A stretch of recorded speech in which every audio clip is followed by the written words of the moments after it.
Hello, जय हिंद। तो आज का जो विषय है वो है भारत के प्रधानमंत्री के बारे में। अगर एग्ज़ाम में आपका पूछा जाता है सवाल, तो इस वीडियो से आपका वो सवाल हल हो जाएगा।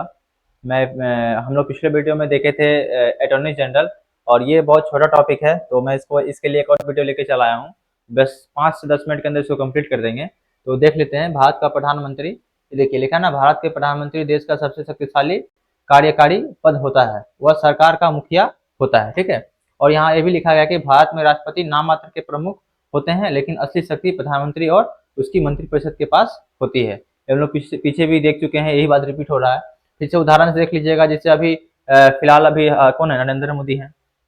वही लिखा है कि भारत के प्रधानमंत्री की नियुक्ति, अब इसकी नियुक्ति कौन करते हैं। लिखा गया कि भारत के प्रधानमंत्री जो होते हैं उसकी नियुक्ति किसके द्वारा की जाती है। देखिएगा, भारत के प्रधानमंत्री राष्ट्रपति द्वारा की जाती है। लेकिन ध्यान देने वाला बात यह है कि कैसे नियुक्त होता है। देखिए, नियुक्त होने का तरीका है, ये लोकसभा चुनाव जो होते हैं उसके द्वारा की जाती है।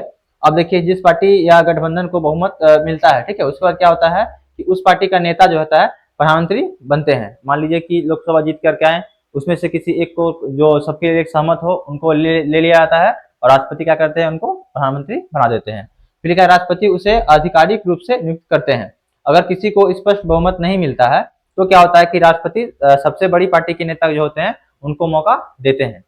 फिर लिखा है प्रधानमंत्री का कार्यकाल। अब कार्यकाल क्या है, लिखा है कार्यकाल, संविधान में प्रधानमंत्री का निश्चित कार्यकाल नहीं लिखा गया है। इसको आप ध्यान दीजिएगा, इस स्टेटमेंट में पूछा जाता है कि प्रधानमंत्री का कार्यकाल 5 साल का होता है, लेकिन नहीं, वो लोकसभा का कार्यकाल 5 साल का होता है कि प्रधानमंत्री का, इसलिए स्टेटमेंट गलत हो जाएगा। इसको ध्यान दीजिएगा कि संविधान में प्रधानमंत्री का कार्यकाल का जो निश्चित कार्यकाल कोई मतलब लिखा हुआ नहीं है। फिर लिखेगा, लेकिन व्यवहार में क्या होता है कि प्रधानमंत्री लोकसभा के विश्वास पर निर्भर करता है। जब तक उसे बहुमत का समर्थन मिलता है वह पद पर बना रहता है। फिर लिखा है समानता कार्यकाल जो होता है वो 5 वर्ष किसका होता है, वो लोकसभा का कार्यकाल जो होता है वो 5 वर्ष का होता है।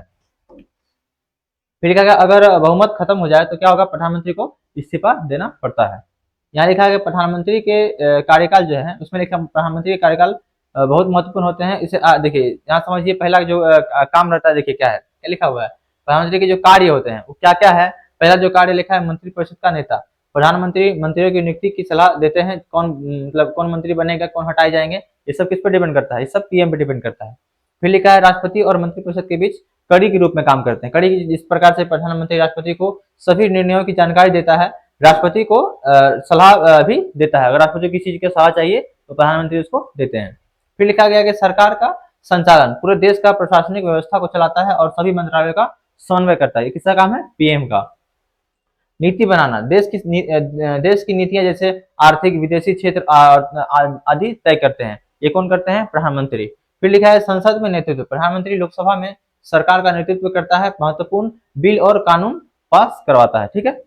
फिर लिखा गया आपातकालीन निर्णय, संकट के समय जैसे युद्ध, महामारी में महत्वपूर्ण निर्णय लेते हैं। अब ध्यान रहेगा, जब हम लोग यहाँ महामारी आई थी, लॉकडाउन प्रधानमंत्री लिए थे, नोटबंदी, सब इस प्रकार का है, इसको कौन प्रधानमंत्री करते हैं। फिर लिखा अंतर्राष्ट्रीय स्तर पर प्रतिनिधित्व, प्रधानमंत्री विदेशों में भारत का प्रतिनिधित्व करते हैं। ठीक है, लिखा है। फिर लिखा है भारत और ब्रिटेन के प्रधानमंत्री की तुलना। अब देखिए हमारे जो सिलेबस में लिखा गया है कि जो हमारे और अन्य देशों के साथ तुलना, जिसमें ब्रिटेन और क्या लिखा हुआ है भारत का तुलना हम लोग करते हैं। यहाँ पे तुलना बताया गया है कि जिस देश में है शासन प्रणाली, इंडिया में क्या है, शासन प्रणाली है, और यहाँ पर यूनाइटेड किंगडम में क्या है, संसदीय प्रणाली। देखिए यहाँ जो शासन प्रणाली किस प्रकार से है कि इंडिया में भी है संसदीय प्रणाली है, यूनाइटेड किंगडम में क्या है, संसदीय प्रणाली है। यहाँ राज्य का जो प्रमुख है वो भारत में वो राष्ट्रपति होते हैं, और यूनाइटेड किंगडम में कौन होते हैं, राजा या रानी होते हैं।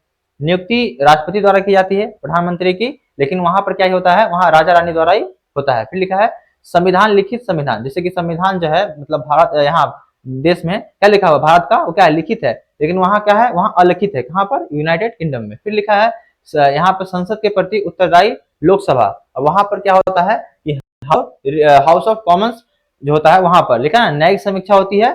यहाँ भारत में क्या होता है, न्यायिक समीक्षा होती है, लेकिन ब्रिटेन वहां क्या है, सीमित होती है।